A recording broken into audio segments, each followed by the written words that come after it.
La diffusion vient de démarrer. Tous les participants sont en mode écoute seul. Bonjour et bienvenue à ce webinaire intitulé Cartographie de vos données dans un contexte de plus en plus régulé. Ce webinaire de 30 minutes sera animé par Alex Gendry, consultant avant-vente chez Microfocus. Donc tout au long de la présentation, vous pourrez poser vos questions par écrit dans la fenêtre prévue à cet effet. Merci de votre patience, nous allons débuter d'ici 2 petites minutes.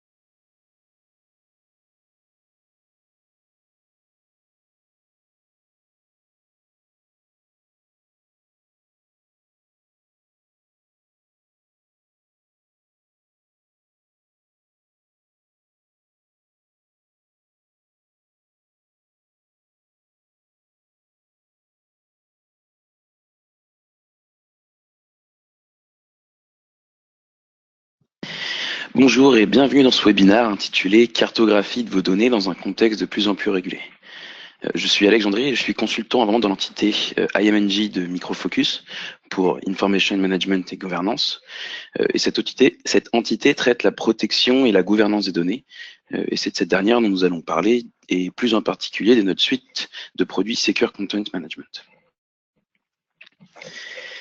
Alors, avant de rentrer dans le vif du sujet, je voulais vous présenter qui nous sommes. Nous sommes donc un nouveau Microfocus, issu de la fusion de Microfocus avec la division logicielle de Hewlett-Packard Enterprise.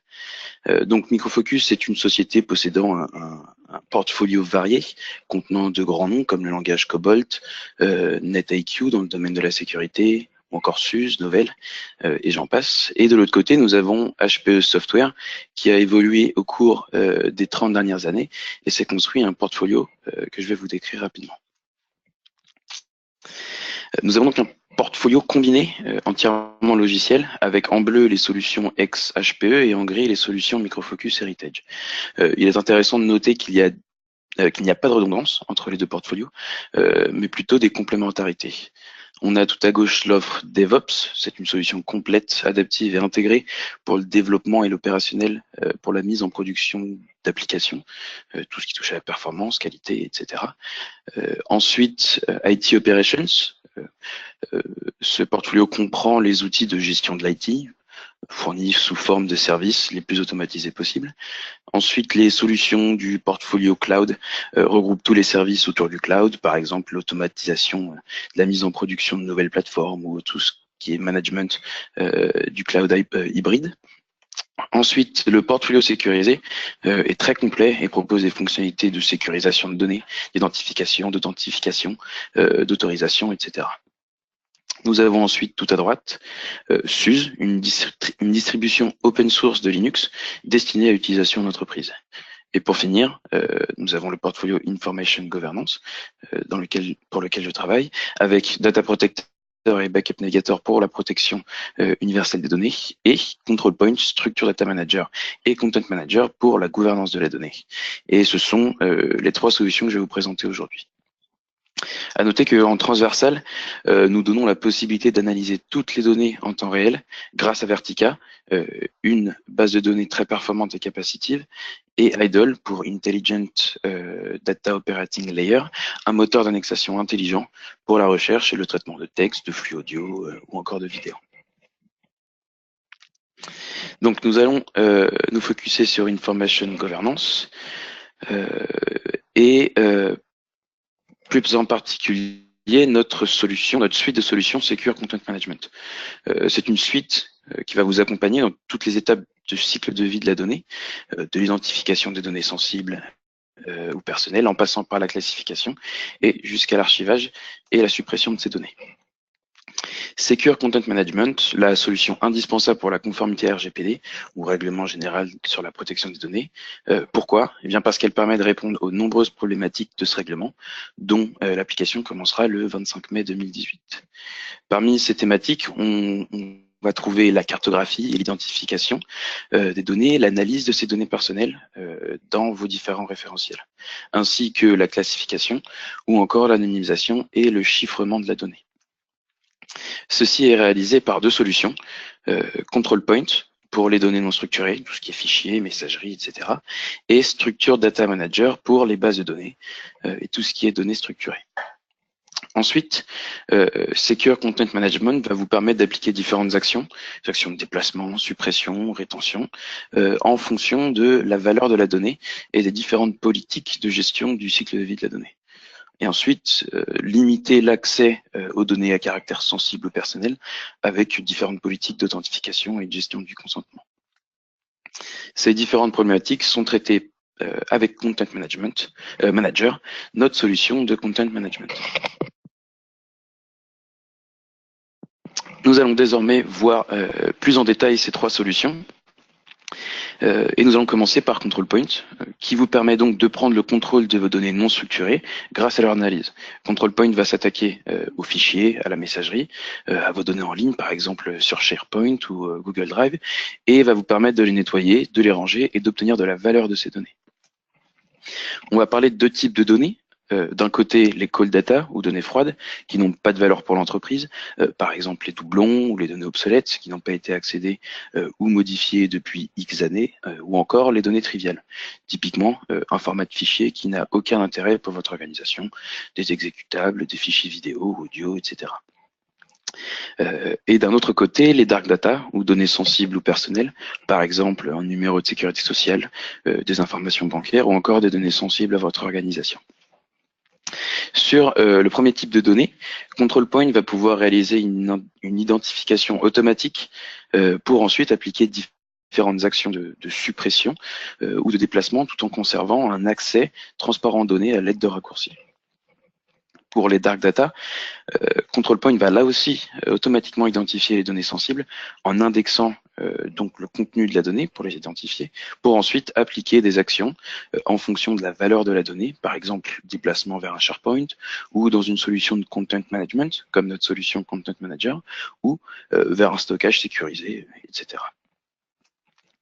On peut résumer le fonctionnement de Control Point en 5 étapes pour réaliser ce dont je viens de vous parler. On part d'un environnement avec des données non structurées dont la valeur et le contenu est inconnu, par exemple parce qu'il y a trop de données, une trop grande quantité de ces données. Et la première étape, c'est l'indexation. Control Point va aller scanner les métadonnées ou le contenu de vos documents pour identifier les informations. Et le premier scan de ces répertoires sources sélectionnées est complet et les suivants sont incrémentaux et planifiés. Ensuite viennent les étapes d'analyse et de classification. Les données issues de l'indexation permettent de créer des catégories en fonction des informations contenues dans les documents. Je vais par exemple pouvoir créer une catégorie contenant les données personnelles et créer une autre catégorie avec seulement les documents avec des numéros de carte de crédit par exemple. Ensuite, je vais pouvoir créer une catégorie avec des données sensibles pour mon organisation qui va par exemple regrouper des contrats ou des documents RH et ensuite créer une énième catégorie avec les données froides ou ROT pour redondant, obsolète et trivial. L'étape suivante, c'est l'application d'actions. En fonction de la valeur de la donnée, on va pouvoir déplacer les documents en laissant des raccourcis, supprimer ces documents, les mettre en quarantaine, notifier des utilisateurs de certains événements, et tout ça de manière interactive ou automatisable, avec ou sans vérification par un utilisateur. La dernière étape, c'est l'automatisation des 4 étapes précédentes, où on laisse Control Point, après l'avoir correctement configuré, fonctionner de plus en plus de manière autonome. Faisons un zoom sur les différentes étapes. Les deux premières, indexation et analyse, Control Point va vous permettre de scanner les données présentes sur vos serveurs de fichiers, dans la messagerie, sur votre SharePoint, Hadoop, dans le cloud, etc. Et tout ça au travers de scans automatiques, incrémentaux et planifiables qui vont stocker les données indexées dans la base de données de Control Point. Par la suite, les différentes fonctionnalités proposées par Control Point seront réalisées sur cette base de manière à ne pas impacter les serveurs en production, à l'exception évidemment des actions de déplacement et de suppression des documents. Ensuite, toutes les informations d'analyse vont vous être présentées sous forme de graphes et de rapports directement depuis l'interface Control Point, comme on peut voir sur le screenshot que vous avez à l'écran, ou directement dans la base de données pour la réalisation de rapports personnalisés ou l'intégration dans vos applications. Ensuite, pour l'étape suivante, l'étape de classification, Control Point va vous permettre de regrouper logiquement les documents en catégories, et cela à l'aide de différents mécanismes. Tout d'abord en regroupant les documents en fonction de termes, par exemple une mention légale au bas d'un contrat, ou en fonction des métadonnées, par exemple seulement les documents qui n'ont pas été accédés depuis 3 ans. Et ensuite, on va pouvoir s'appuyer sur les nombreux dictionnaires et grammaires fournis dans Control Point, et qui sont par ailleurs personnalisables. On peut encore utiliser des mécanismes plus avancés et assistés, comme le mécanisme de machine learning, où vous allez pouvoir fournir à Control Point un set de 10, 20, 30 documents qu'il va analyser pour créer automatiquement une catégorie. Cette catégorie sera alors capable de retrouver tous les documents similaires dans les différents référentiels. Vous pourrez aussi l'aider et l'améliorer en ajoutant d'autres critères ou en lui donnant des faux positifs ou en la configurant en réalisant ce qu'on appelle du fine-tuning. Le mécanisme le plus avancé s'appelle Content Visualization. Il suffit de faire pointer Control Point sur des données et il va automatiquement clusteriser ces données et les regrouper les données qui traitent des mêmes sujets ou qui ont du contenu en commun en petits groupes ou îlots. C'est ce que nous avons sur le screenshot de droite avec la carte qui possède différentes îles et chacune de ces îles est un groupe de documents qui ont de l'information en commun.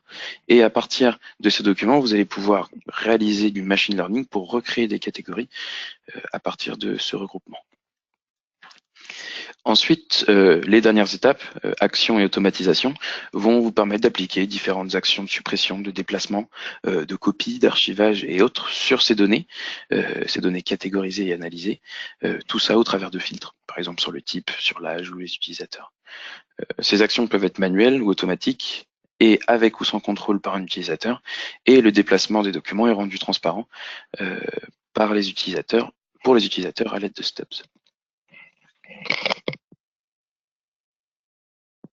Voilà ce qui conclut ma présentation de Control Point. Passons maintenant à Structure Data Manager, qui va vous permettre d'analyser et de gérer vos bases de données, ERP ou autres données structurées. Par exemple, tout ce qui est MS SQL, Postgre, Oracle, Salesforce, Hive et beaucoup d'autres.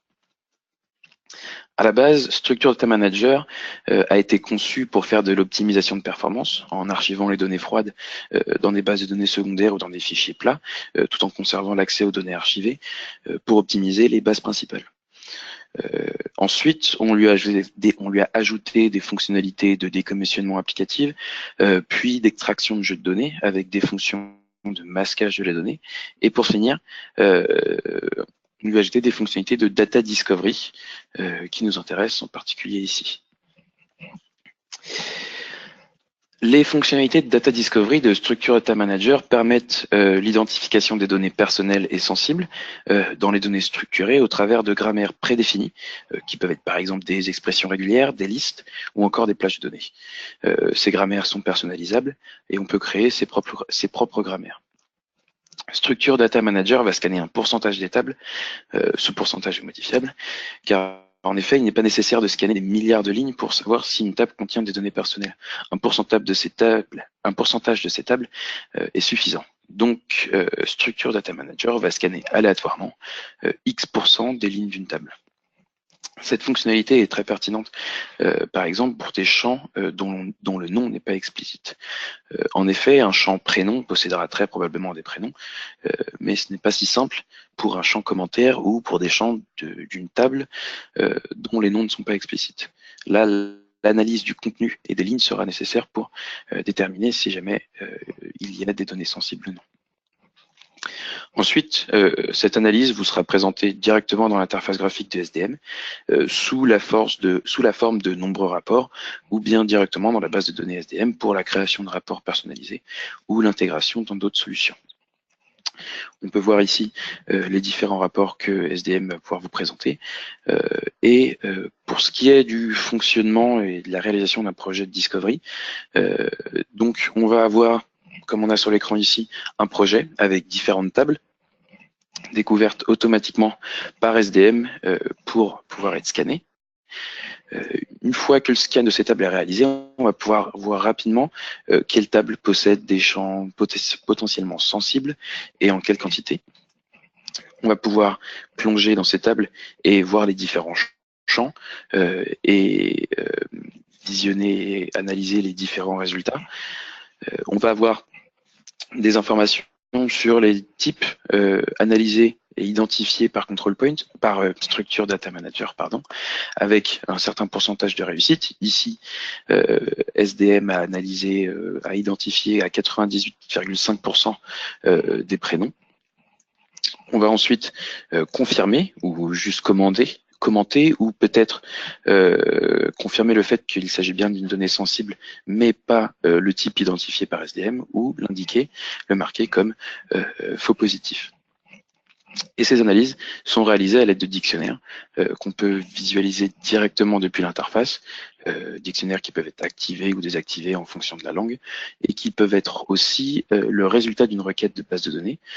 Par exemple, ça peut être le résultat d'une requête d'une base de données RH, où on va vouloir récupérer tous les prénoms ou les noms des employés d'une société, par exemple. On peut aussi créer des grammaires en fonction de différents patterns avec des expressions régulières. Et ensuite, ces résultats, on va pouvoir les exporter. Toutes ces informations d'analyse, on va pouvoir les exporter sous différents formats, PDF, HTML, de manière à pouvoir les partager cette information sur les tables identifiées comme sensibles avec d'autres entités. Vous allez aussi pouvoir récupérer ces informations directement depuis la base de données de structure Data Manager, soit en l'intégrant à une de vos applications ou à l'aide de solutions de reporting, vous pourrez créer vos propres rapports sur les analyses de vos données structurées. Ensuite, Structure Data Manager, grâce à ses fonctionnalités d'extraction de jeux de données, permet de faire du masquage de vos données structurées. En effet, SDM va vous permettre de masquer les données archivées ou extraites, mais aussi directement à la source dans vos bases de données. Différentes fonctions de masquage sont fournies avec la solution, elles sont personnalisables et permettent de conserver le format de la donnée, par exemple conserver le format d'une adresse email, d'un numéro de carte de crédit. Et il est aussi possible d'intégrer SDM avec d'autres solutions plus spécialisées dans ce domaine de data masking ou par exemple de chiffrement. C'est en effet ce que nous préconisons. Nous préconisons par exemple, en effet, l'intégration avec Secure Data, la solution de nos collègues sécurité pour réaliser le chiffrement des données avec des fonctionnalités de format preserving ou de chiffrement dynamique, et j'en passe. Le masquage avec SDM est réalisé durant le déplacement des données, donc avant l'écriture, pour assurer la sécurité de ces données. Un exemple de masquage, par exemple, on va décider de masquer les données d'Audrey Johnson à la suite de sa demande de droit à l'oubli. Donc ici, on peut voir les données d'Audrey. On va, dans l'interface de Structure Data Manager, à l'aide d'un formulaire de recherche, retrouver Audrey Johnson. On va la sélectionner et ensuite lancer le job de masquage. On retrouve aussi la ligne de commande qu'on peut intégrer dans un script. Et Structure Data Manager va alors masquer ces données et on peut voir ici que Audrey a virtuellement disparu de nos systèmes, mais on conserve l'enregistrement pour des raisons, pour des jobs d'analytics ou encore le bon fonctionnement d'une application.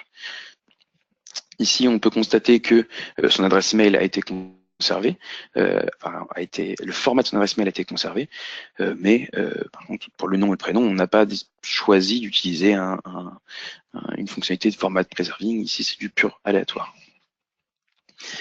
Voilà ce qui conclut Structure Data Manager. Donc, une fois qu'on a cartographié et identifié les données à caractère sensible et personnel, à la fois dans les données structurées avec Structure Data Manager et non structurées avec Control Point, on va les déclarer ou les déverser dans Content Manager. Content Manager, c'est une solution de content management qui va vous permettre de reprendre le contrôle de vos actifs, de réduire les risques et d'automatiser la gestion sécurisée du contenu et des dossiers de leur création à leur retrait. Grâce à Content Manager, vous pourrez gérer vos documents tout au long de leur cycle de vie. Tout d'abord, la capture, provenant de tout type de référentiel, des données structurées et non structurées, électroniques et physiques. Vous pourrez gérer aussi bien un document Word qu'un échantillon, par exemple, stocké dans un réfrigérateur, dans un laboratoire. Les données peuvent être déversées ou déclarées dans Content Manager. Par exemple, les données d'une base de données seront seulement déclarées et gérées in place, directement dans la base.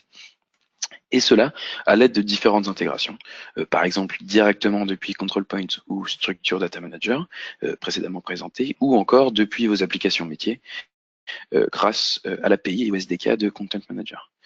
Et cela de manière à l'intégrer dans vos workflows, ou encore vous pourrez déverser ou déclarer les données directement depuis des solutions comme SharePoint ou par exemple la suite Microsoft Office.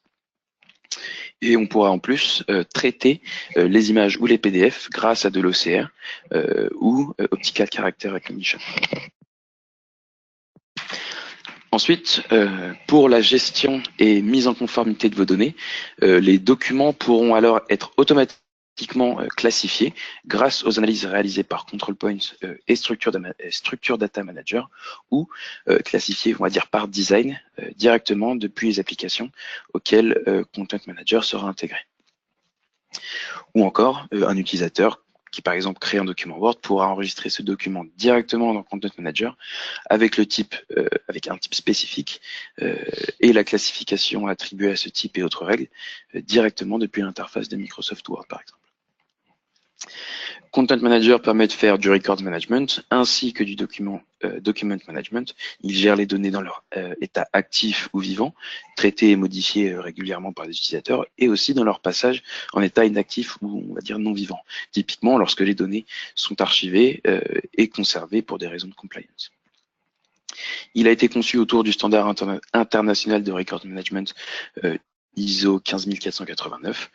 Il est matter-centrique et permet de retrouver depuis une même interface les données présentes dans les différents référentiels de votre organisation, et cela très facilement et rapidement. Il permet de faire du versionning, propose des fonctionnalités de check-in, check-out, aussi bien pour les records physiques et électroniques. Il permet aussi la mise en place de workflows en fonction de la classification, du type de records dans des environnements avec plusieurs juridictions et avec différentes étapes de validation et de déclenchement en cascade, provoquant des déplacements de la donnée, de l'archivage ou de la suppression. Et tout cela avec une forte granularité de logs et de traces d'audit, c'est-à-dire que la moindre action ou changement de configuration peut être loguée et être présentée dans des rapports. Ensuite, vous pouvez partager et collaborer sur ces données grâce à Content Management et cela pour améliorer votre productivité et de manière sécurisée avec des règles d'accès en fonction de l'Active Directory de votre organisation et de vos plans de classification et d'accès. Vous pouvez aussi faire des recherches dans toutes les données répertoriées dans Content Manager ou encore y accéder depuis votre mobile. Ensuite, Content Manager va aussi vous permettre de réduire vos coûts et réduire les risques grâce à la gestion automatique des politiques de rétention et de suppression de vos documents. Vous ne stockerez plus les documents qui n'ont plus besoin de l'être. Et de plus, grâce à l'intégration avec Policy Center de Iron Mountain, si vous gérez des documents et des données d'utilisateurs provenant de nombreux pays, vous serez alors notifié automatiquement de la modification de la durée d'une rétention d'un type de document. Par exemple, si demain la rétention d'un contrat d'achat en Espagne diminue de 1 an, vous serez notifié de cette modification et il vous sera alors proposé de le modifier directement dans Content Manager. Ici, c'est Iron Mountain qui vous propose de faire la veille juridique pour ce type de situation. De plus, il est important de noter que Content Manager est certifié DOD 5015.2 et VERS ou Victorian Electronic Record Strategy. En d'autres termes, pour résumer, Content Manager, c'est un silo dans lequel vous allez déposer ou déclarer les documents électroniques et physiques provenant de tout type de référentiel pour y appliquer une version digitale de votre plan de classification. La déclaration se fait à l'aide de différents mécanismes, soit depuis Control Point ou Structure Data Manager, ou via l'utilisation des API et SDK de Content Manager, ou encore directement depuis différentes applications de bureautique comme Microsoft Office ou d'autres applications comme SharePoint. Le cycle de vie de vos documents sera géré automatiquement depuis leur création jusqu'à leur destruction, à l'aide de différentes politiques de rétention, de suppression et d'accès. Et ensuite, il vous sera possible de faire de la recherche dans vos données pour accéder rapidement aux informations importantes, de faire de l'extraction ou encore d'avoir des rapports détaillés sur le contenu de vos documents dans tous vos référentiels. Et tout ça entièrement tracé pour de l'audit. Pour ce qui est de l'interface de Content Manager, alors elle propose deux interfaces. Une première, un client lourd dans lequel on va pouvoir configurer tout ce qui est classification, type de données, sources et cibles. Et une deuxième interface web dans laquelle les utilisateurs vont pouvoir avoir accès aux records, pouvoir appliquer différentes actions en fonction de leurs droits, évidemment, de leur rôle. Par exemple, ils pourront récupérer les documents, les télécharger, les modifier. S'il s'agit de documents physiques, pouvoir initier une demande de récupération de documents. Ils vont pouvoir changer l'état du document directement depuis l'interface. Par exemple, ici, si jamais un utilisateur rend un document final, eh bien peut-être que des étapes de classification, de déplacement ou de suppression vont être déclenchées après cette action. On va pouvoir accéder aux différentes propriétés de content des différents documents.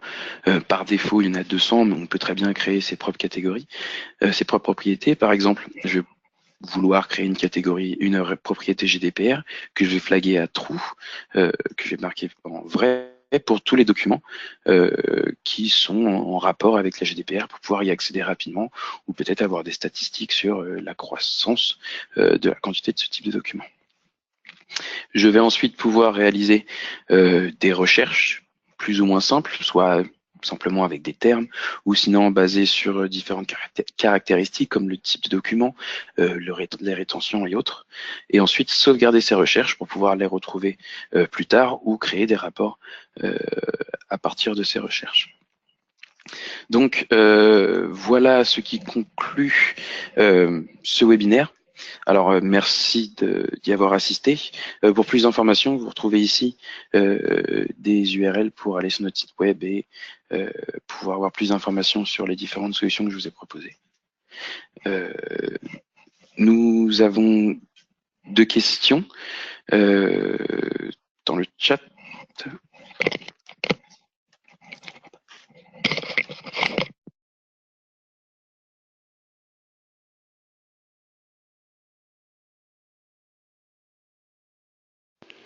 Alors, une première question, quel type d'analyse classification faites-vous sur des fichiers audio ou JPEG? Alors, la première étape sera déjà de faire de l'analyse sémantique et d'identifier le texte qu'on va pouvoir trouver dans du JPEG, par exemple. Et pour de l'audio, nous avons aussi des modules qui vont pouvoir se connecter à ces fichiers audio pour identifier à nouveau du texte dans cet audio et ensuite être analysé, par exemple par control point, pour à nouveau identifier des données personnelles ou à caractère sensible dans ce texte extrait des fichiers audio ou images. Une autre question, est-ce que cela peut servir pour l'analyse des logs du réseau et donner des alertes? Alors non, ce n'est pas le but de ces solutions, mais nos collègues de la sécurité possèdent des solutions qui permettent de faire de l'analyse des logs. Une autre question, quel est le modèle de licensing et tarif indicatif? Alors, pour ce qui est du modèle de licensing, pour Control Point, il est très simple. C'est au terabyte analysé. Et pour Structure Data Manager, il s'agit du nombre d'instances de bases de données en production. Pour ce qui est de Content Manager, nous avons 3 éditions de base avec plus ou moins d'options fournies avec ces éditions. Ensuite, nous avons des licences au nombre de records inscrits dans la solution, puis des licences pour les utilisateurs et ensuite la possibilité d'ajouter d'autres options.